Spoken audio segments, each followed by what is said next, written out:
Okay. So we have finished our sort of brief introduction to this beautiful introductory text on Vedanta philosophy, and we were discussing two, three things we need to sort of remember again. That this book is kind of divided into three sections, and the first section is about the Tvam Padartha, is about the Tattvas, Tattva Viveka. The second one is about like Sat, Chit, Ananda. Some people divide it like this. Sat is about 5 chapters, Chit about 5 chapters, Ananda or bliss is about 5 chapters. Or Viveka, it's about finding out what is this whole samsara, who are we, what are we doing. First 5 chapters, and then you have the enlightenment aspect, or you have the Deepa in the second 5 chapters, and finally Ananda 5 chapters, that is Tattvamasi. So the first chapter is named as Tattva Viveka. And as I was earlier mentioning, in our pedagogical tradition, there is something called Anubandha Chatushtaya. Whatever you want to study that because there are 4 aspects to it. First, why you want to study it and what you want to study, and what is your qualification. Do you qualify to engage in that study? These are 3 important questions. And finally, what is called Sambandha. Is what you are finding to study relevant to what you want to learn? So these are Anubandha Chatushtaya, and in Sanskrit, they are referred to as Vishaya Prayojana. Vishaya is the subject matter, what do you want to study. Prayojana is the rationale as to why you want to study this. Adhikara is your qualification. Are you good enough to engage in it? Would you make any dent? Would you make any progress? Because that is very important.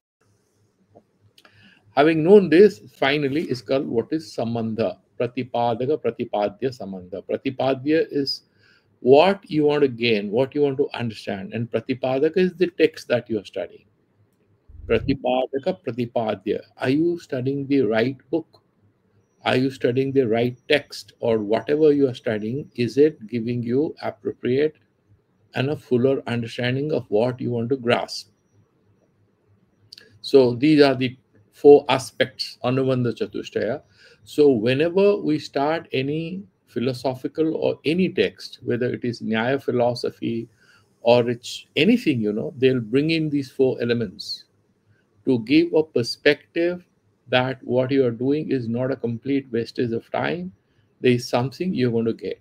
Now, if you're studying a book on Vedanta, it is an introductory book, fine. But for what purpose? So obviously you want to know about what.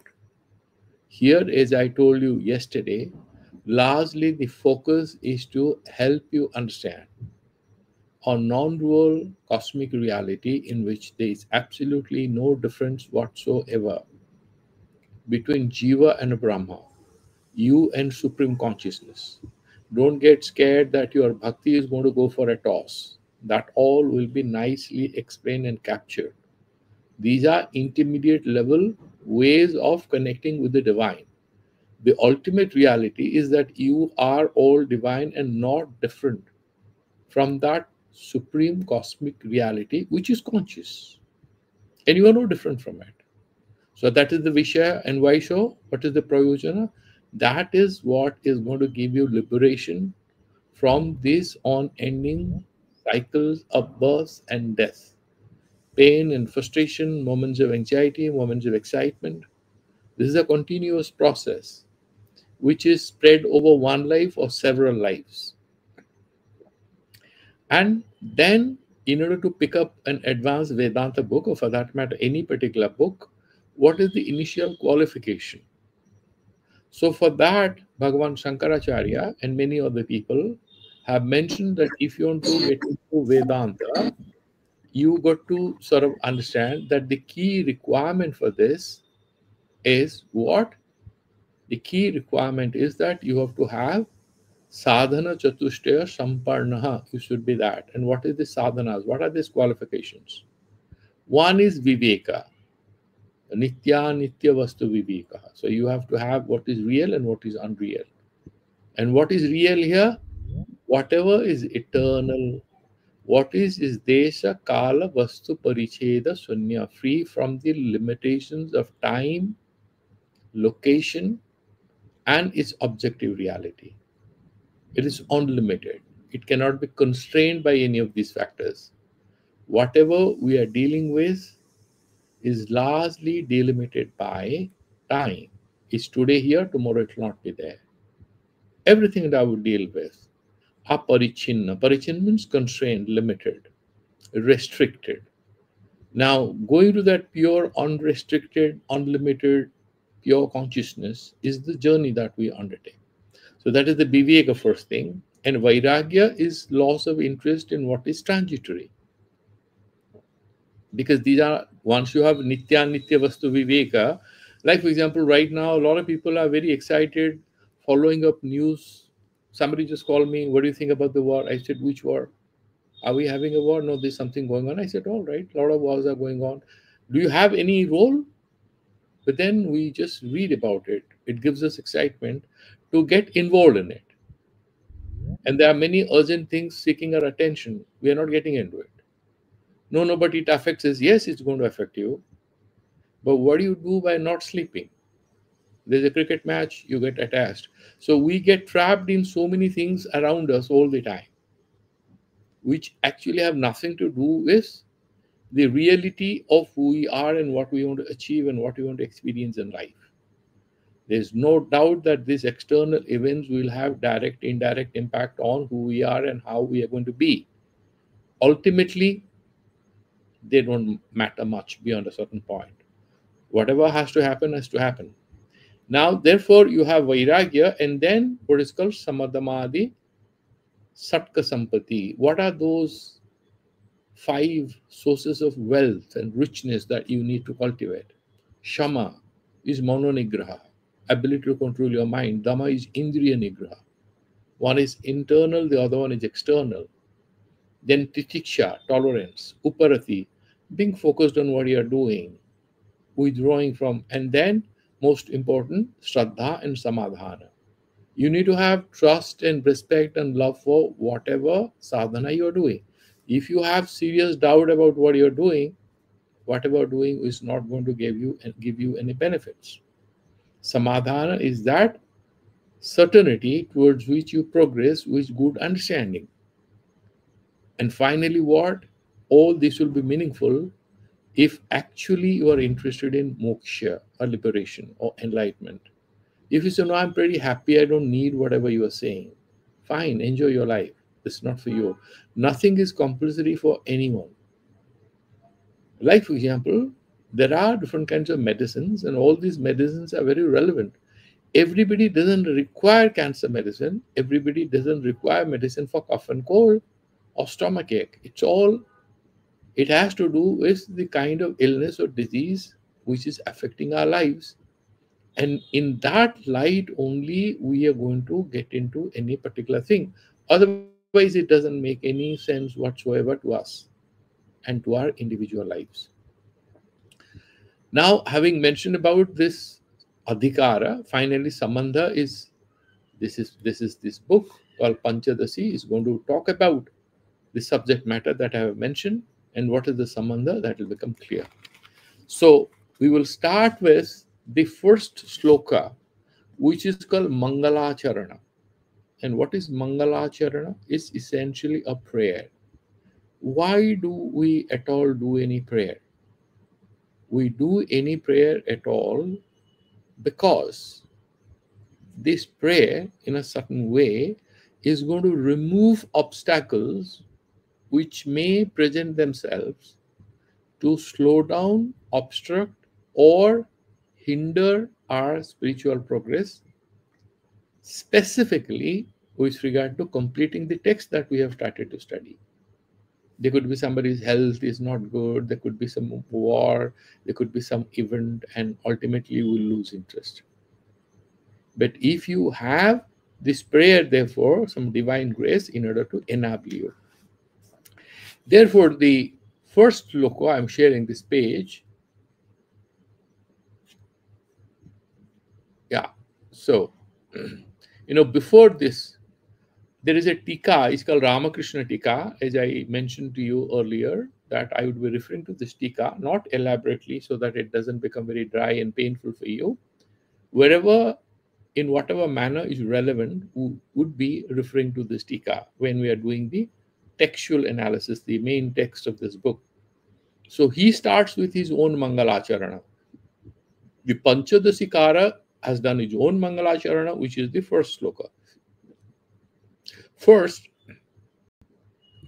he writes an interesting introduction. Natva si Bharati Tirtha Vidyaranya Munishwarau Pratyak Tattva Vivekasya Kriyate Padadipika. So I'm kind of going to explain each word mentioned in Panchadasi Kara's text and praying to both Vidyaranya Muni, who is the main author of this book, and Bharati Tirtha, who sort of was also a chief pontiff of Sringeri Math, from where he has taken Diksha, Sannyasa Diksha, who was incidentally, according to some sources, his own younger brother, and who sort of contributed to completion of this book, because it's said that Vidyaranya Muni passed away halfway through the, while authoring this book or writing this book. So why Mangalacharana is done? Parariptitasya granthasya avignena. Whatever you have a certain desire to write this book. Parishamapti prachya gamanabhyam sishtachara paripraptam ishtadevata guri namaskara lakshanam Mangalacharanam swena anushtitam sishta shikshartam slokena upanibadhnati. Now, let me explain up till now. Very simple, except for that language is different. So essentially saying, in order to ensure that the book is nicely completed, so you have Sishtachara Pariprapta, because you are a very cultured guy, you learn certain things. You know how to bow down, you know how to respect, you know the procedures of learning. And therefore, Sishtachara, Sishta means you have been disciplined. Sishtachara, so you are disciplined and you have a way of behaving. So doing a prayer in the beginning is what comes very naturally to you. And then whom do you pray? Ishta Devata Guru Namaskara Lakshanam. Yatha Deve Tatha Guru. Ishwara Guru Ratmeti. Guru and Ishwara are not different tattvas. And it is said that Swayam Dakshinamurti sort of tries to guide us through the Guru Murti. That particular individual who comes as an Acharya or Guru, it's Lord Shiva, Dakshinamurti himself, is trying to, impart this knowledge of Atma through a human entity who is appearing. And there will be some discussion on two aspects of this Guru. There's a human aspect, there is a absolute spiritual aspect. We'll get into it. So, Sishtachara Praptam, Ishta Devata Guru Namaskara Lakshanam. This Mangalacharanam is all about doing a prayer. Mangalacharanam, Swena Anushtitam. You are doing all the time. Why do you do publicly in the book? Sishya Shikshartham. Because, so you want to sort of make it obvious to all your disciples and the followers that this is what we generally do when we learn any particular text. Slokena Upanivadnati. So he sort of is explaining it. Arthad Vishaya Prayojane cha Suchayati. So Vishaya and Prayojana. From Anuvandha cha Sushtaya, we have Vishaya, Prayojana, Adhikara and Sambandha. So Adhikara and Sambandha will be discussed in the next sloka in Panchadasi. The first sloka is dealing with what? The Vishaya and a Prayojana, both. So what are the first sloka then? It's there in your screen if you look at it. Namaha Sri Sankarananda Gurupadam Bhujanamani Savilasa Mahamoha Graha Grasaika Karamani. And a very beautiful one, brief one, simple one, and it's a prayer. So from tomorrow onwards, this is the tradition in our spiritual tradition. The first sloka, the Mangalacharana, will be the Santi mantra that we will do first. And before we do Sankara Shankaracharya, we first do this much. Okay? And while completing, of course, we will do that Punnamada Punnamidam. But beginning, you have to do this first sloka every day. So, Namaha Sri Sankarananda. Who is Sankarananda is the question. Sankarananda was incidentally one of the great teachers, a great Vedantic scholar, who wrote a wonderful tika, a commentary on the Bhagavad Gita called Shankaranandi. He also wrote Vritti on the Brahma Sutras, wrote Deepikas or some special commentaries on the Upanishads, the Sankara Bhashya. And he has to be sort of contemporary, isn't it? Because Vidyaranya Muni directly learned Vedantic texts from him. So they kind of lived, is 1300 to 1386 is Vidyaranya Muni. Maybe he was 1250 onwards. He must have been born, so he met him. Maybe 1270 or whatever. I can tell you the exact date, but it requires a bit of exploration. So Sankarananda taught Vedanta to him. He has also written Atma Purana, where he has summarized the conclusions of the Upanishads in poetic verses called Atma Purana. It's about the self. He is bowing down to him, saying, Namaha Sri Sankarananda Guru Padam Bhujanamane. So I am bowing down to Sri Sankarananda. And if you look at the Sanskrit words, Padambu Janmani. Ambu is what? Water. Ambu Janma is what? Anything born out of water. And what is that? The lotus. Guru Padambu Janmani. So it's the fourth case where he's saying, Janmani Namaha, I'm bowing to him. The lotus feet, I'm bowing to the lotus feet of my Acharya, my Guru, Sri Shankarananda. Why am I going to do it? And this part has been explained if we look at this commentary.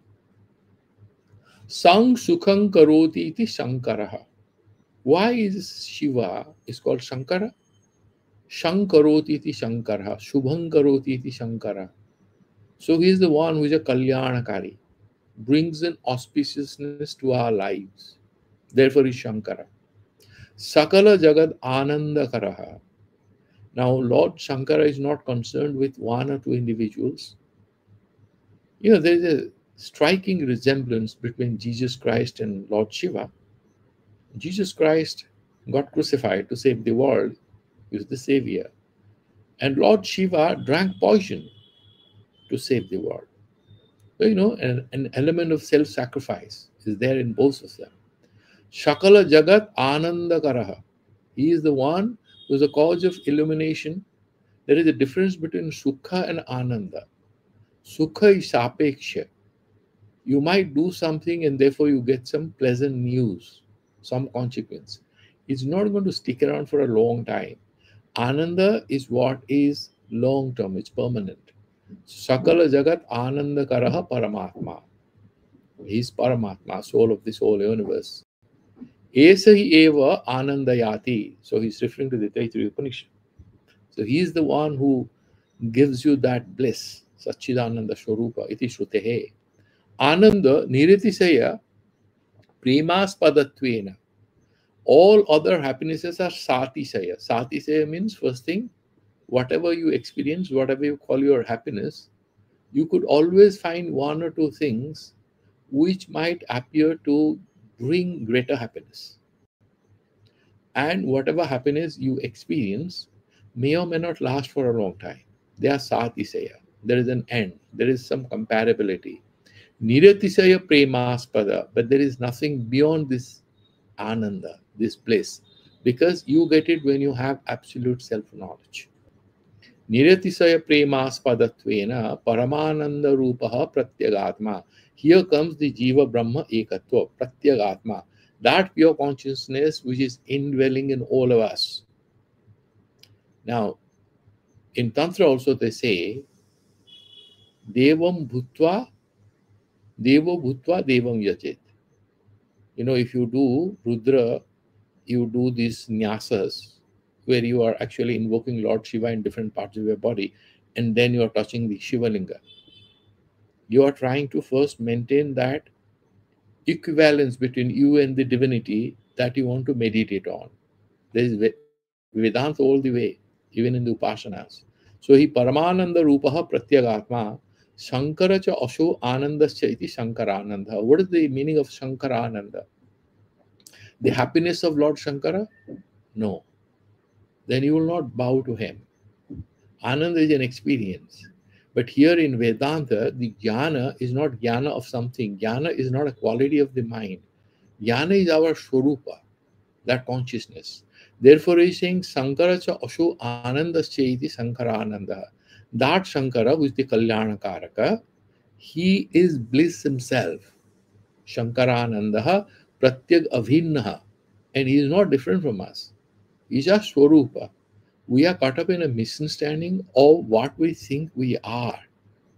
And because of that misunderstanding, we are running around. I'm a human being. I'm helpless. I need God's help. I need to do this puja. I need to do that. Once you enter into Vedanta and slowly these layers and layers of ignorance fall apart, what you have is the Suddhatma. You are supremely at peace with yourself. You don't have to run anywhere.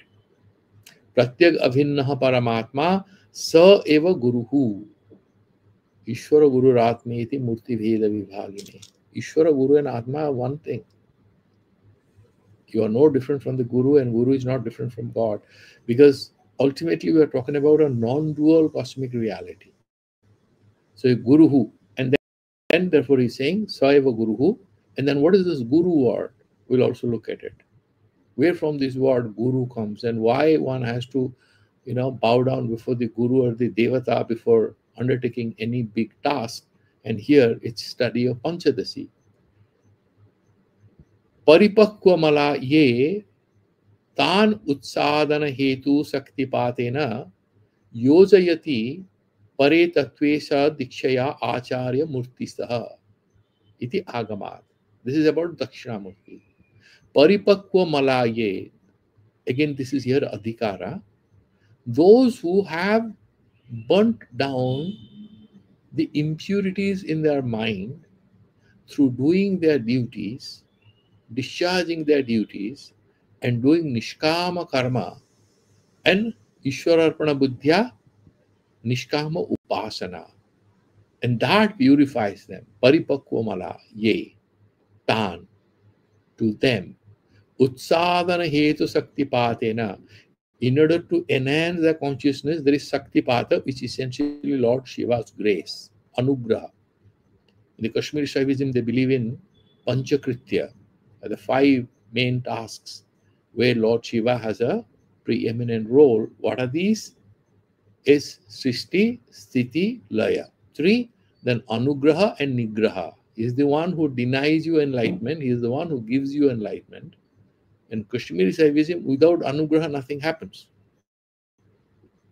You require that divine grace. So, Utsadana Hetu Saktipatena, in order to elevate your consciousness, he had to give you some grace, and he gives you that energy, Shaktipata. Then, once he does that Shaktipata, why so? And what do you get? Yojayati pare tattve, then he engages you. Diksha has happened. Yojayati pare tattve sa dikshaya.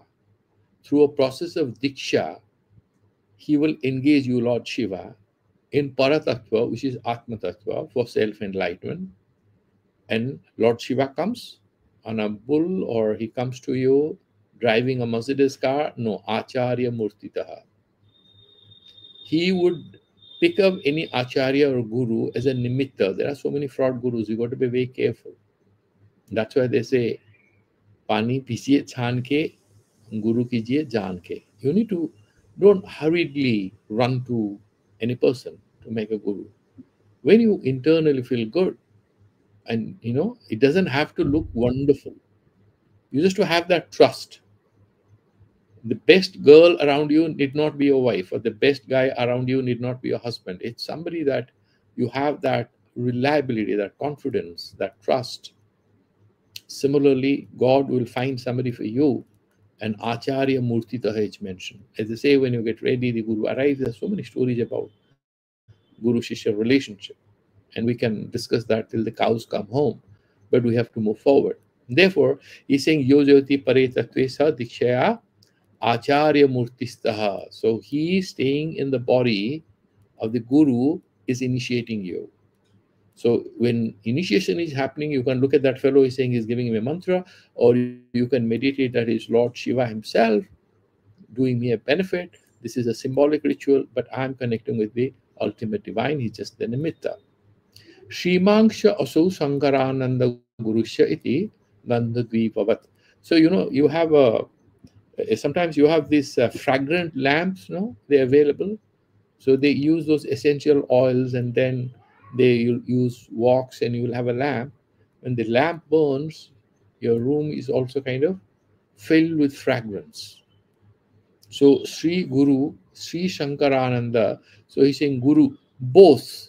You have that Aishwarya, that beauty, that aesthetic richness, and the truth orientation, both kind of manifesting in the Guru principle. Anena Sri Guru Animadi Aishwarya Sampannatvam Suchitam. In the Bhagavad, in the Yoga Sutras, for example, you have these Siddhis, Anima, Lakima. The Guru can have certain Siddhis. So Sri word, according to these commentators, Sri Ramakrishna, symbolizes certain spiritual powers that the Guru may have, certain spiritual siddhis that the Guru is likely to have, and with these siddhis, and his Sankarananda, with his grace, his compassion, he is going to seek to transform your lives. Anena Sri Gurur Bhakta Ishta Sampadane Samarthyam Suchitam Bhavati.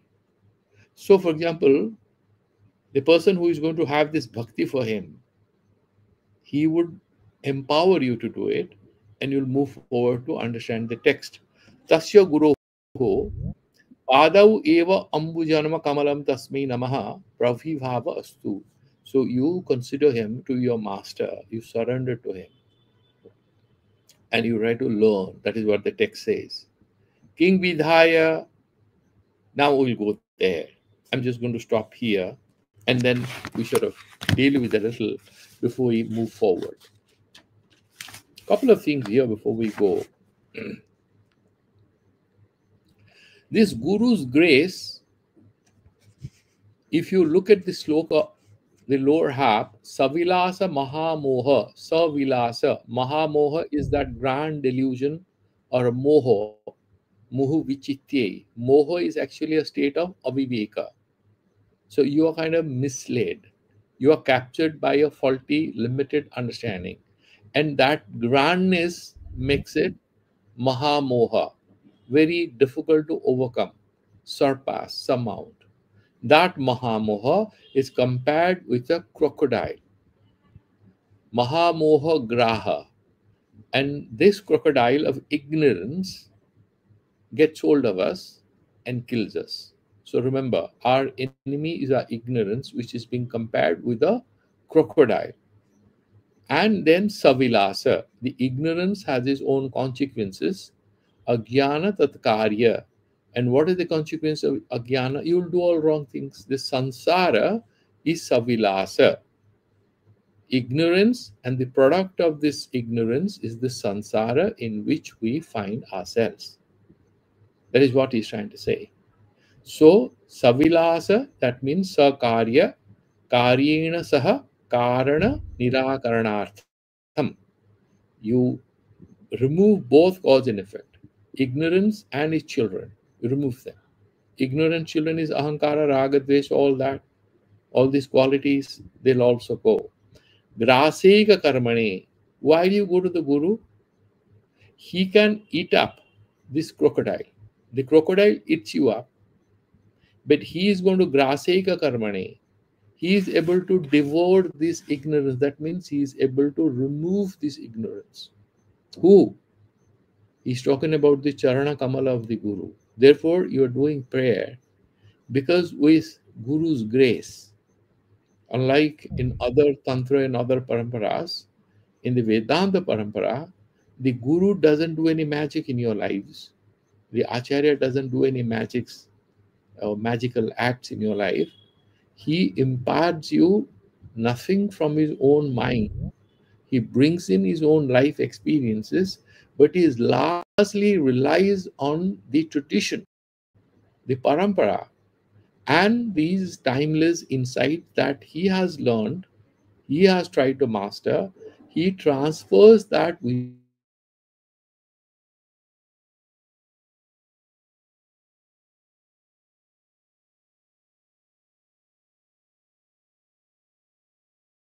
And that is how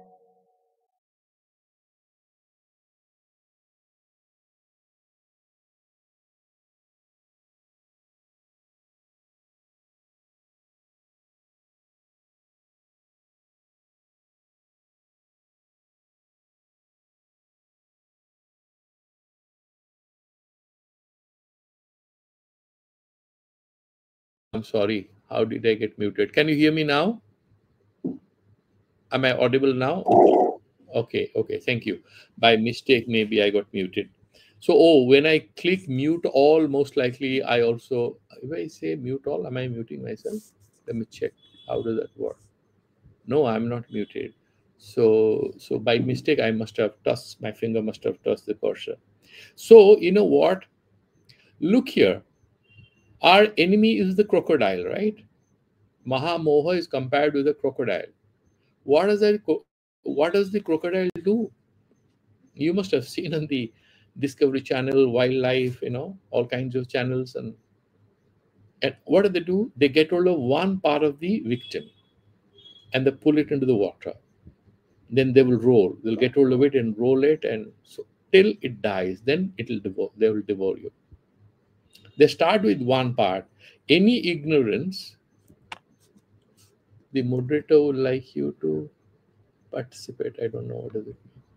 Is anyone trying to say something?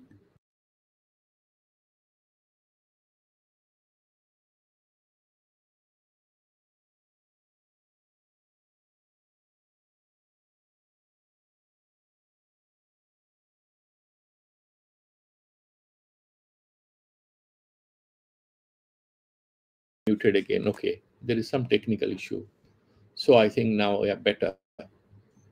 So the crocodile is a gross thing, but here ajnana as a crocodile is not a physical thing. Ajnana is not physical. It's a very surreptitious, seductive power which has no face. It's a faceless enemy. It enters, becomes part of us. It's like we are under a spell. Somebody did some black magic to us. And we have to ostracize, exercise. You have to get rid of it. And what? You have the nimble feet of the Lord. With fingers and feet, what can the Guru do? The Guru's feet, in a way, symbolize God's grace because he's just a representative. He's selflessly trying to be part of that larger reality. In many cases of Vedanta Acharyas, all of them are themselves still on the path of the inner journey. But what are they trying to do is essentially include other souls, their siblings or their spiritual children, whatever, into that grand journey of self realization. So he's doing it selflessly. So he's, in a way, connecting you with the divine grace, and divine grace is second to none. So that is even more subtle than Akshana, which is a very invisible, subtle crocodile, which captures one part of your discrimination and slowly dilutes all of your mind. Starts, you see, how do any of us break down? It starts with neurosis. You talk to any good psychologist, they will say, you are right now in a neurotic state. Neurosis is a local dysfunction. You have a mental block, everything is going fine, a particular task comes, a particular person comes, a situation comes, you start misbehaving, your mind starts misbehaving, it doesn't properly perform. That's fine. When it becomes a general disorder, it's called psychosis. Then you are given antipsychotic drugs. No counseling works, right? Otherwise, it can be. Now the ignorance does the same thing. It will start making sansara attractive through a person or relationship or particular event or anything, and you develop those sanskaras which become powerful gripping power of our ability to discriminate between right and wrong. That's how they are like a crocodile. And the Guru's grace, alternatively, you cannot find it, but by connecting with the divine through satsang with Acharya, because in Vedanta, Guru is nothing, doing nothing on his own. No Guru is told to discover, invent a truth and tell and stuff like that. It's not also business. It's all about parampara. It's about the insight. You are not saying anything new. Truth is universal. You are expanding, reinterpreting, again re-engaging with that truth in your historical, cultural, social context to make it relevant to your lives. You're customizing it in a certain historical context, a personal context. So you tune it to your needs and the requirement of your elevation. So in that context, we are trying to discuss it. Therefore, Savilasa, then he's saying what? Mahamoha Graha Graseka Karamane. His main job is to eat up or devour the crocodile who is out to devour you. That's his main job. And that's why I'm going to him. You require some money or financial help. Whom do you go to? Do you go to someone who is also himself struggling? No, you're not going to go to him. You're going to go to him who not only has money, but is willing to share some resources with you. He may be rich, you won't go to him if he has no compassion or kind. He has to be an empath. And the guru is here, the empath in the story, where you in need of it are going to him.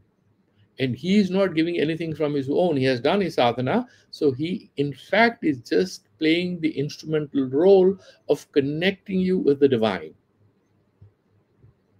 Is it kind of Saktipata? Oh, no, that is the Yoga Tantra path. Here in Vedanta, he doesn't catch fish for you, he enables you to catch fish. That means he enables you to think rightly through a process of Vaicharika engagement. It's not intellectual, contemplative, but through process of rational reasoning. He convinces you. That is how he's saying. And moho, we made sense of it. And shavilasa, you understand that karya tata karana tata karya. Every cause has an effect, and both mother and child, they have to be moved out of your consciousness. Now, there's one catch here, which will come again and again in Vedanta. Without karana, karya cannot stick around for a long time, right? That's what we have studied. If you have gold chain, you cannot have a chain without gold. But in case of ajnana, you'll find sometimes the cause is removed or the karya is removed, but the karya persists for a while. What's the example? So there was a rope and you saw a snake. These are things going to come in Panchadashi again and again.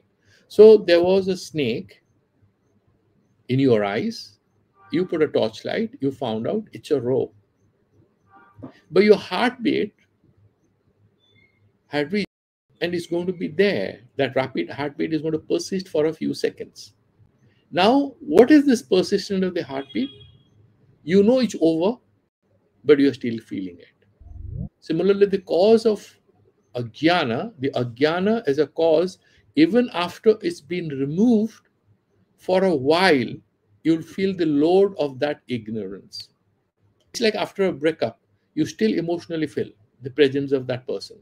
After leaving a company, you still feel association with that company. Similarly, after ignorance has been removed, you still believe and behave as if the ajnana is still chasing you and you have the difficulties in life. But slowly they will evaporate. Therefore, now one word about Guru. If at all you find there was a beautiful dialogue between, I'm forgetting who, he had a dialogue with Krishnamurti on the idea of Guru and what he's going to do. A lot of people believe that the Guru is going to show you the path. And Krishnamurti said something more interesting. He said, you are inside a dark room and the Guru tells you that don't feel helpless, there is a way out. but he doesn't show you Uddhava. No, I'm not very sure. Uddhava, I'm talking about Krishnamurti, not Lord Krishna. I'm talking about Jiddu Krishnamurti.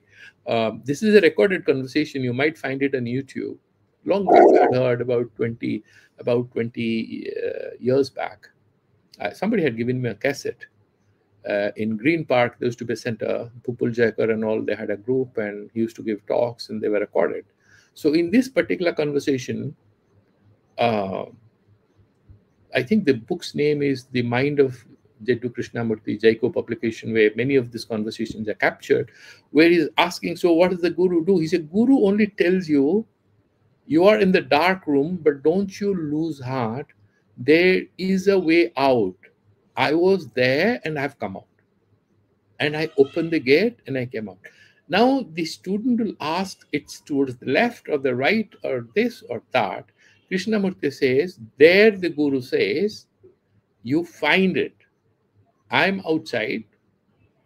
I do not know where exactly you're standing in the tunnel, how you can come out of it. But I can tell you, I have come out of it. I can give you an answer that I have made an escape, and you can. That's all he does. But in the Vedantic parampara, there's a bit of spoon feeding. The Guru doesn't tell there's a way out and relax. What Krishnamurti was trying to say is your journey is very unique. Externally, a solution cannot be prescribed or imposed on you. And the sanctity of your spiritual journey is going to remain deeply spiritual. However, the Guru can give you the emotional support and can give you that motivation to keep walking because he has moved out of it. You can also do it. You might see the mountain goats, the birds rescuing their children, chicks. You must have seen many of these videos on the YouTube. Here, what Vedanta says is, in Viveka Chudamani we saw, there's generally a dialogue where the Guru will do a bit of hand-holding by telling what is life all about and why you're unhappy, like Lord Buddha did. Vedanta does the same thing. So it explains to you what is the nature of our sadness and why our sadness has an emotional component called pain and how can we escape it. And what happens when we escape? What is the escape like? Is it an emotional release? Is it a physical freedom? What does it mean to become Jivana Mukta? So these are all matters of discussion in Panchadashi. And towards the end, you will have beautiful slokas, which tells you what it means for the Guru or what it means for the Jivana Mukta or the liberated to be in that state of bliss. He would be saying, like you saw in Viveka Chudamani, oh my God, I must have done a lot of punya. Why else do I feel so light? And the best example of finding a Jivan Mukta is actually if you have close access to any toddler who is your nephew or a niece or a grandchild or a baby of your friend or yours. They have no reason. They're super happy, isn't it? They wake up, they are laughing and they're happy. They have no botheration with anything. And therefore, this Jivan Mukta similarly is not bothered about anything. There's a kind of, it's nothing like a hilarious joke is made, that's why he's laughing. He's in a state of inner smile. You have that, that famous book, The Smiling Sadhus of India. They're all the time smiling and moving. They're not bothered about anything. Are they drugged or they're enlightened? Okay, we can discuss that. So now moving forward, so Guru is about, Gu is Andhakara, Ru is that Prakasha. The Guru is who sheds light on the darkness in which we are caught up. And once that light comes, we ourselves, like we go to counselors, what do the counselors do? If any of you have gone to any counselor, they make you speak. An intelligent counselor is one who makes you speak in a way by holding a hand that you start listening to yourself and you rediscover yourself. You reorganize your own ideas. Then you start thinking, oh my God, why the hell am I doing this?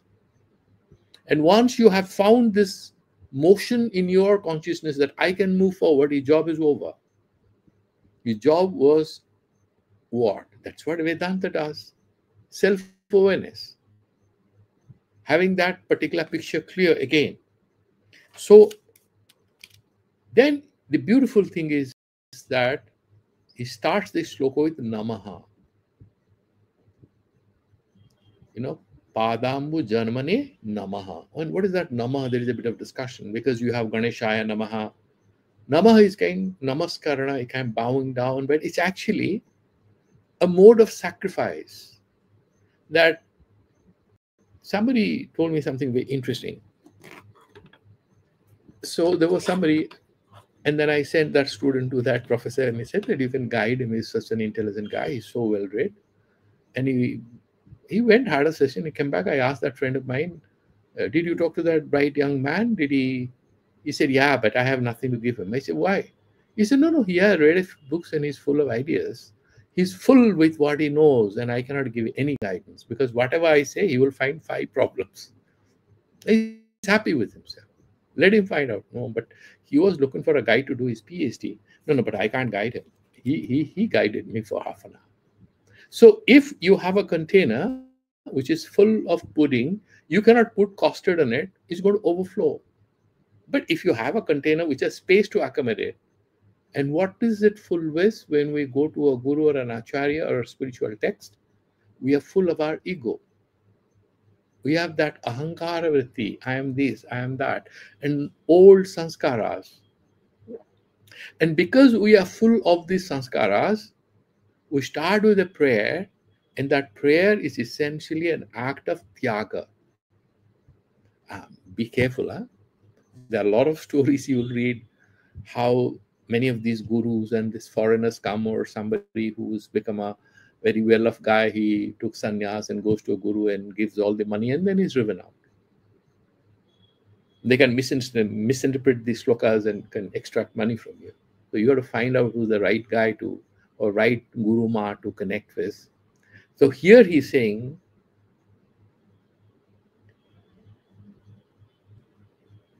the Namaha word, the Shastra hi, Tyago hi, Namoso Vachyaha.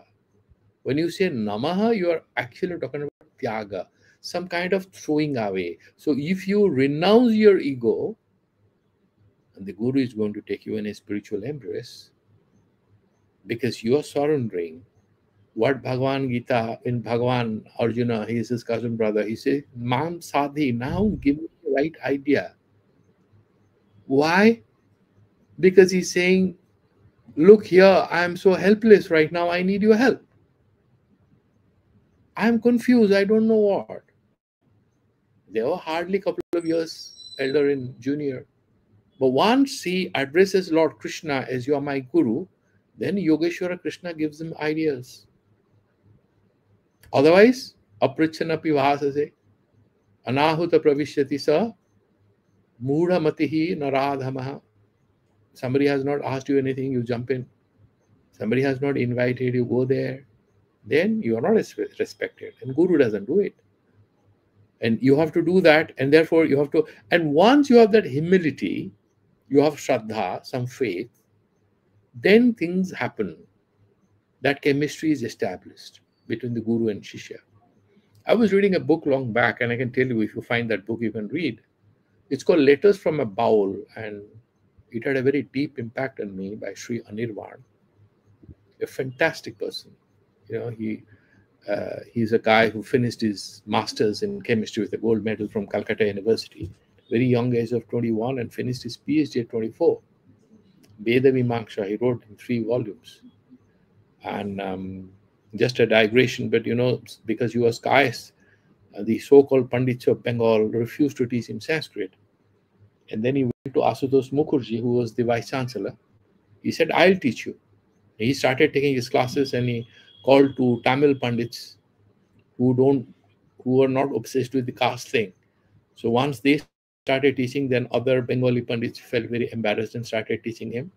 His name was Narendranath Dhar earlier. He got a gold medal in BA and MA.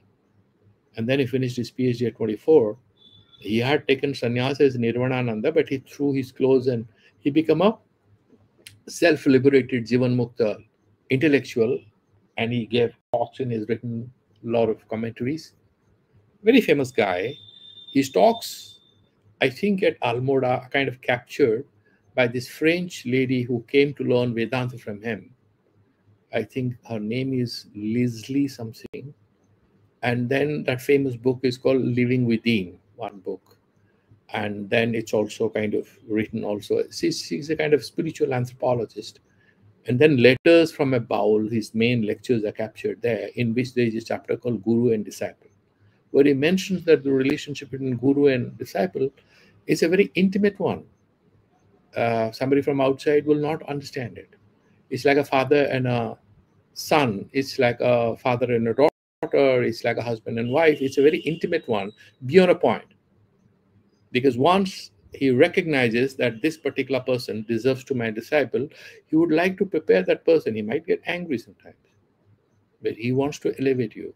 So this Guru Sishya thing, that works when there is that humility as a preparatory ground for self-realization. So what is that Tyaga then? What is that Namaha? Some of the great commentators who have written on this book, they have beautifully mentioned it. This sacrifice is not throwing away of your ahankara, but replacing your ahankara vritti with brahmakara vritti. Replacing your self-awareness as I'm a person, I'm a man, I'm a woman, I'm rich, I'm poor, I'm a professional, I'm an academic, with that transparent consciousness where you slowly are able to meditate on the absolute Brahman. These layers of sanskaras will create blockages, ego defenses. So you will not be able to connect with whatever is mentioned in the book. You will have 20 questions for every insightful sentence which is mentioned there. But then if you want to actually listen, you would be listening to your inner self. And for that, we have to have a transparent consciousness. So essentially, Tyaga is not giving away your ego, but it's kind of peeling the onion, removing layers and layers of faulty self-awareness. That is what, in a beautiful and in a very profound way, we can say Namaha refers to. Okay? So this guru's feet, therefore, which is very innocuous, helpless, innocent, is far more powerful because of the power of awareness is far more powerful than the power of ignorance. Otherwise, we have no option, no option to get out of this place. The power of light of consciousness is weaker than the power of ignorance, the power of darkness, then we have no escape route. Sansara will keep us prisoners. Luckily, the power of awareness, a person is having a grip over you, or a person has some kind of an emotional control over you. You know what is the first step? When you affirm your self-awareness and you see through him, you have a better self-understanding where you don't see yourself anymore as a victim, and that fellow becomes powerless. Because you begin to see through him or her. He has absolutely no power, because the power that fellow had on you is essentially your acceptance of that power.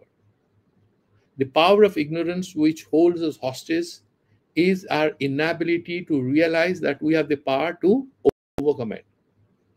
And this power of ours is not our individual power, because Swarupataha, we are all divine.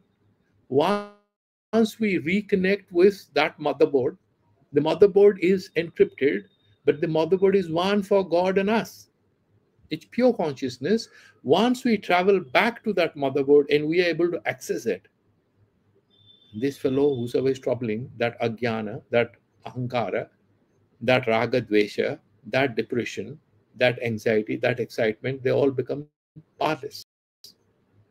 And this whole long, grand journey towards the self starts with, in a way, sacrificing what we think is ours, because that is delusional. Therefore, The Shastras say, Tad Vijnanartham Gurum Eva Adhigachet. Sotriyam Brahmanishtam Samit Panihi. These are the things which are added. Tad Vijnanartham. In order to know the self, you must go to the guy who knows the Shastras and is Brahmanishta. He's not a businessman. He's actually focused on the truth, and you learn. But when you guru is being mentioned, a lot of people mention two aspects. Once I had a spiritual counselor, and he had a physical ailment long back. It's about 20 years back. He had some physical ailment, and I was troubled because he has some kind of a bowel on his leg. He couldn't walk, and there were maggots, and I was feeling very depressed. Someone else told me, you're obsessed with the physical presence of your guru. You're not recognizing his spirituality. Therefore, you're feeling trouble identifying with his pain. Nothing is going to happen to him. Actually, he got cured in a magical fashion in a couple of months. He had a lot of problem, but he got completely cured. So you have the guru, the scholars mentioned, the sadhakas mentioned. You have that Suddha Chaitanya aspect of the guru, which is essentially a representative of the Supreme Divine.